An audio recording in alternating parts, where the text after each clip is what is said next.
안녕하세요.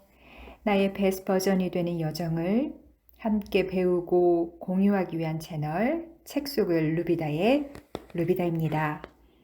오늘은 나를 바꾸는 심리학의 지혜 프레임 21세기 북스 출판입니다. 세상을 보는 마음의 창 프레임. 프레임은 한마디로 세상을 바라보는 마음의 창이다.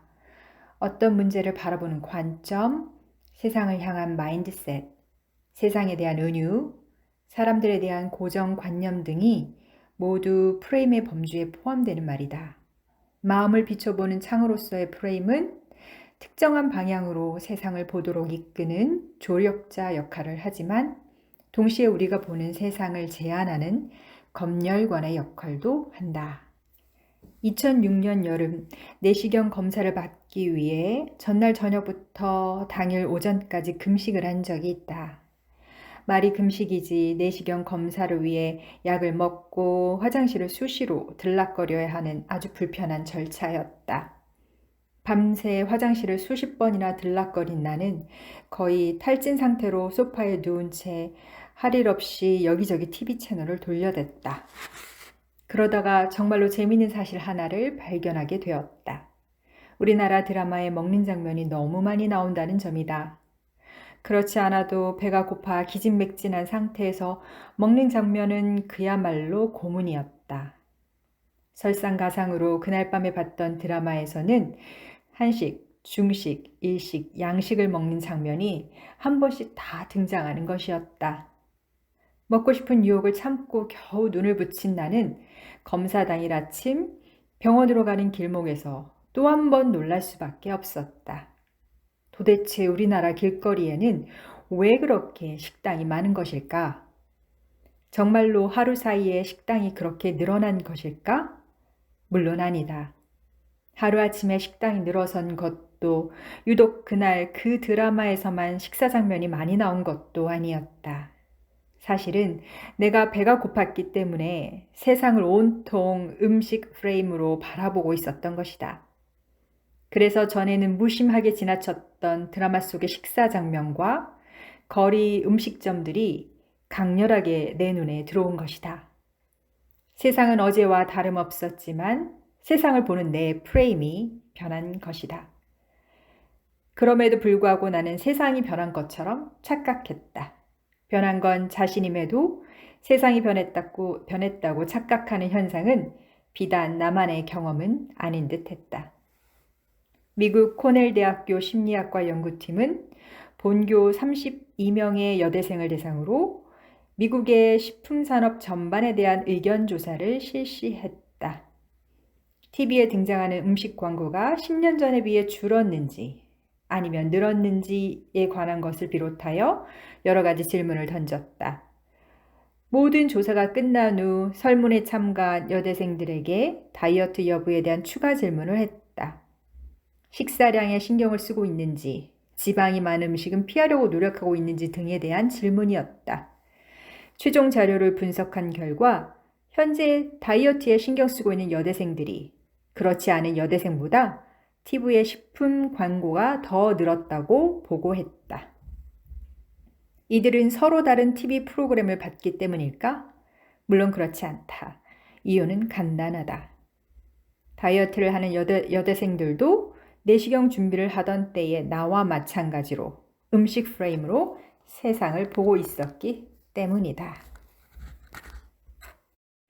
행복을 결정하는 것. 행복은 무엇이 아니라 어떻게의 문제이다. 행복은 대상이 아니라 재능이다. 헤르만 헤세. 환경미화원으로 일하는 아저씨가 있었다. 이른 새벽부터 악취와 먼지를 뒤집어 쓴 채 쓰레기통을 치우고 거리를 청소하는 일을 평생 해온 사람이었다. 누가 봐도 쉽지 않은 일에다 사람들에게 존경받는 직업도 아니고 그렇다고 월급이 많은 것도 아니다. 그런데 신기한 것은 표정이 늘 밝다는 점이다. 하루는 그 점을 궁금하게 여기던 한 젊은이가 이유를 물었다. 힘들지 않으시냐고. 어떻게 항상 그렇게 행복한 표정을 지을 수 있느냐고. 젊은이의 질문에 대한 환경미화원의 답이 걸작이었다. 나는 지금 지구의 한 모퉁이를 청소하고 있다네.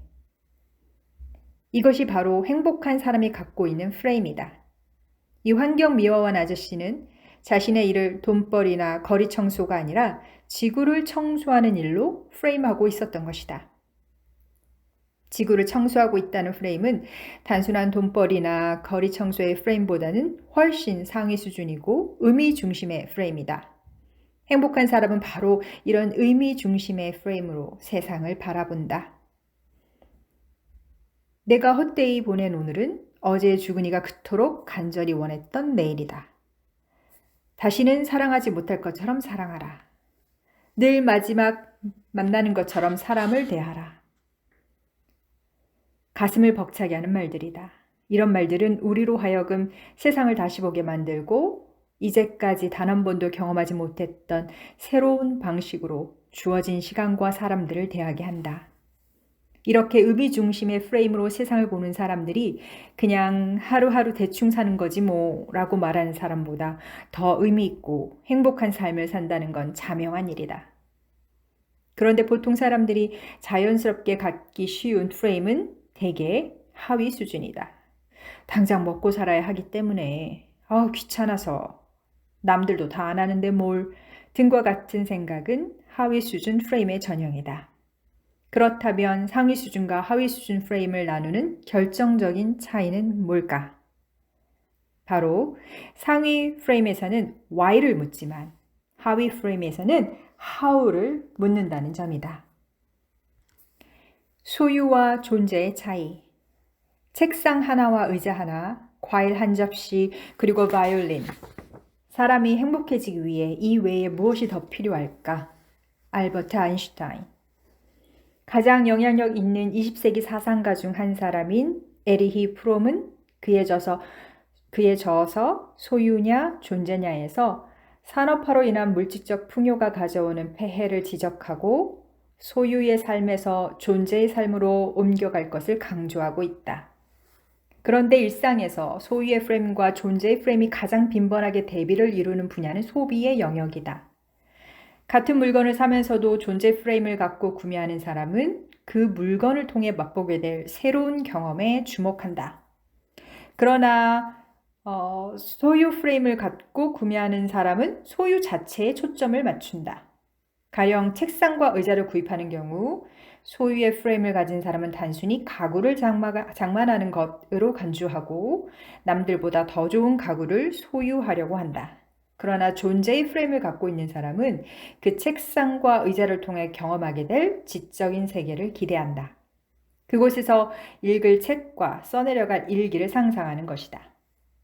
2000년 11월과 12월 사회심리학자 벤 보벤이 그가 이끄는 연구팀은 20대부터 60대까지 1200여 명을 대상으로 전화 설문조사를 실시했다. 주로 가정경제에 대한 의견 조사였는데 설문 말미에 지금까지 살아오면서 스스로 행복해지기 위해 소유 자체를 목적으로 구매했던 물건과 경험을 목적으로 구매했던 물건 가운데 한 가지씩을 고르겠다. 그런 다음 그 두 가지의 구매 물건 중에 무엇이 더 자신을 행복하게 했는지 선택하도록 했다. 그 결과 경험을 위한 구매가 자신을 더 행복하게 만들었다는 사람은 전체 응답자의 57%였으나 소유 자체를 위한 구매가 더 행복하게 해줬다는 응답은 34%에 불과했다. 어떤 물건의 구매 행위를 통해 새로운 삶을 경험하는 것이 소유 자체를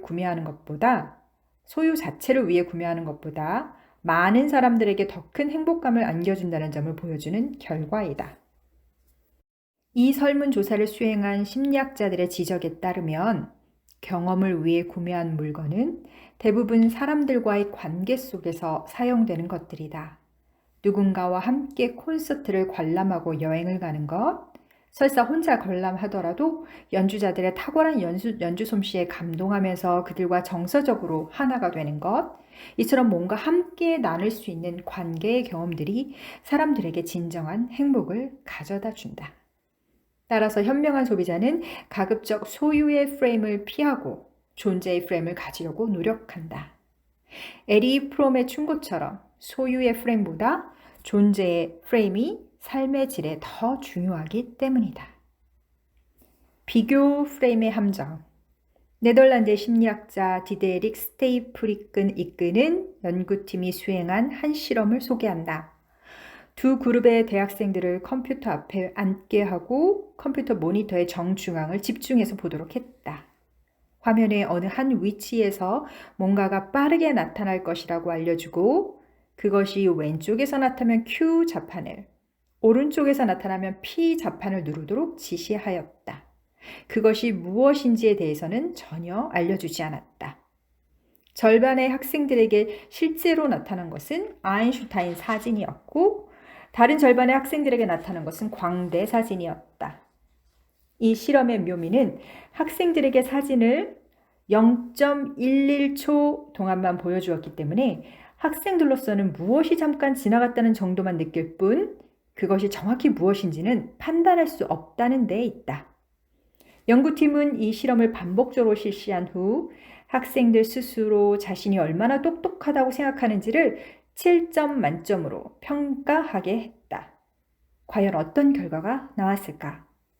누구의 사진인지, 심지어 그것이 사진인지조차도 알 수 없을 정도의 빠른 속도로 뭔가가 휙 지나간 상황이기 때문에 그 사진은 아무런 영향력도 없어야 하지 않을까? 그러나 놀랍게도 아인슈타인 사진을 본 대학생들이 광대 사진이 제시된 조건의 대학생보다 자신을 덜 똑똑하다고 평가했다. 아인슈타인 사진이 제시된 조건의 학생들은 자신을 5점으로, 광대 사진이 제시된 조건의 학생들은 5.8로 평정했다. 7점 척도에서 평균 0.8 정도의 차이는 꽤 큰 것이다. 자신도 의식하지 못하는 사이에 그들은 아인슈타인과 자신을 비교하고 있었던 것이다. 그 누군들 아인슈타인과 비교하여 자기가 더 똑똑하겠다고 느끼겠는가? 그렇다면 혹시 이 똑똑함이라는 지적 특성에서만 이런 현상이 일어나는 것일까? 이를 알아보기 위해 연구팀은 객관적으로 아주 매력적인 사람의 사진과 덜 매력적인 사람의 사진을 동일한 방법으로 제시했다. 그랬더니 덜 매력적인 사람의 사진을 접한 대학생들이 매력적인 사람의 사진을 접한 학생들보다 자신을 더 매력적이라고 평가했다. 이 연구 결과는 지극히 일상적인 상황에서도 비교 프레임이 자동적이고 무의식적으로 작동할 수 있음을 보여준다. 우리가 미처 의식하지 못하고 있었을 뿐 뇌는 끊임없이 비교 프레임을 통해 세상을 해석하고 있는 것이다. 자기중심성. 미국 예일대학교의 스턴버그 교수는 어리석음의 첫 번째 조건으로 자기중심성을 꼽고 있다. 인간의 자기중심성을 아주 재치 있게 보여주는 실험 하나가 미국 스탠퍼드 대학교 심리학과에서 수행되었다. 이 실험은 대학생 2명을 한 조로 짝지워 한 명에게 손가락으로 책상을 두드려서 어떤 노래를 연주하게 하고 다른 한 명에게는 상대방이 손가락으로 연주한 노래 제목을 알아맞히게 하는 실험이었다.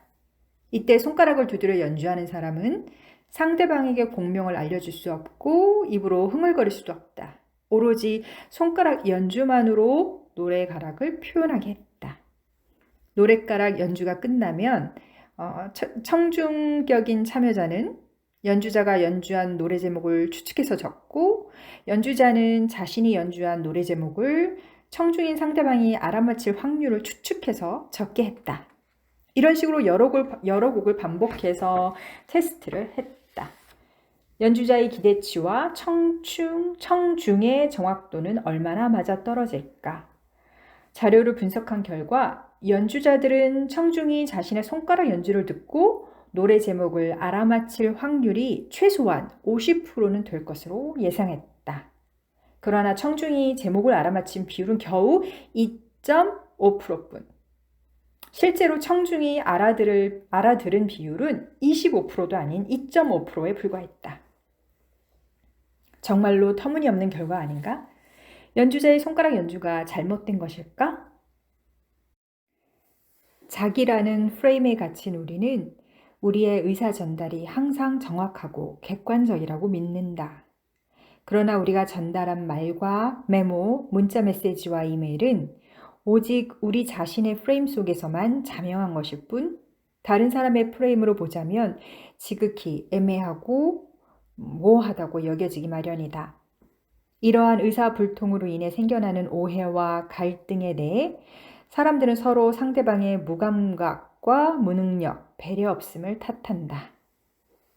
부모들은 자녀에게 선행학습을 시킨다는 명목으로 어린아이가 알기엔 벅차고 어려운 내용을 가르치면서 왜 이렇게 간단한 것도 모르냐고 구박하기 일쑤다.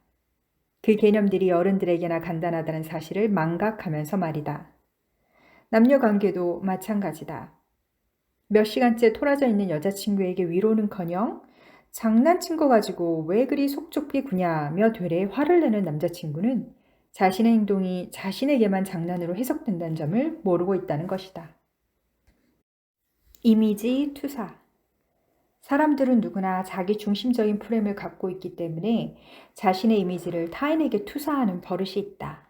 예를 들어 어떤 사람은 타인을 평가하거나 첫인상을 규정할 때 늘 얼마나 똑똑한가 라는 차원에서 본다. 누구를 만나든 쟤는 똑똑해, 쟤는 능력 있어 보여, 쟤는 좋은 대학을 못 나왔어, 쟤는 성격만 좋아 라는 식으로 평가를 한다. 반면 어떤 사람은 좋은 사람의 차원에서 타인을 평가한다. 가령 정말 좋은 사람이야, 마음이 따뜻해 라는 식으로 말이다. 심리학자 레비츠키 연구에 따르면 타인을 능력 차원으로 평가하는 사람은 자기 자신을 평가할 때도 능력을 가장 중요하게 생각한다. 자기 자신을 정의할 때 능력을 가장 중요한 요소로 보기 때문에 다른 사람을 평가할 때도 동일한 차원에서 평가하게 된다. 반면에 자신을 정의하는 데 있어 따뜻함을 중요하게 여기는 사람은 타인을 평가할 때도 동일한 차원에서 본다. 주변을 한번 잘 살펴보라. 어떤 사람이 10명의 주변 사람을 평가할 때 그 10명에 대한 평가는 대체로 한두 가지 차원에서 이루어지고 있음을 알 수 있다. 돈을 중시하는 사람은 그 10명의 사람을 돈으로 평가할 것이고, 날씬한 몸매를 중요하게 생각하는 사람은 타인들을 몸매로 평가할 것이다. 집이 없는 사람은 지나가는 사람들을 보고도 저 사람은 집이 있을 것 같아. 아파트가 저렇게 많은데 왜 우리 집은 없는 거야? 라는 생각을 한다. 결과적으로 우리가 다른 사람들에 대해서 말하는 평가나 내용들을 보면 다른 사람이 어떤 사람인지에 대한 정보를 준다기보다 우리 자신이 어떤 사람인지를 더 많이 드러낸다. 그러니 자기 주변에 남을 헐뜯는 사람이 많다고 불평하는 사람이 있다면 가까이 하지 않는 것이 좋다. 그 주변 사람이 실제로 남을 헐뜯는 사람이 이어서 두려운 것이 아니라 그 사람 자신이 남의 허물을 습관적으로 들춰내는 사람일 가능성이 높기 때문이다. 반면에 세상은 아직 살만한 곳이고 자기 주변에는 좋은 사람들이 많다고 말하는 사람은 가까이 해도 좋다. 그 사람은 누구와 있어도 상대방의 장점부터 보기 때문이다. 모 눈에는 뭐만 보인다는 옛말이 기가 막히게 들어맞는 셈이다. 손실 프레임과 이득 프레임. 어떤 가게에서 현금으로 물건을 살 경우에는 1만 원을 받고 신용카드로 살 경우에는 1만 1,000원을 받는다고 하자. 당신이 이 가게의 주인이라면 손님들에게 1,000원의 차이를 어떻게 알릴 것인가? 다음 두 가지 방법 중 하나를 선택해 보라. 1. 현금으로 구입하시면 1,000원 할인 혜택을 드립니다. 2. 신용카드로 구입하시면 1,000원의 추가 요금이 부과됩니다. 1번과 2번 두 상황은 동일하다. 그러나 1번에서는 현금으로 구입할 경우 할인을 해준다는 이득 프레임을 제시하고 있고 2번에서는 신용카드로 구입할 경우 추가 요금이 부과된다는 손실의 프레임을 제시하고 있다.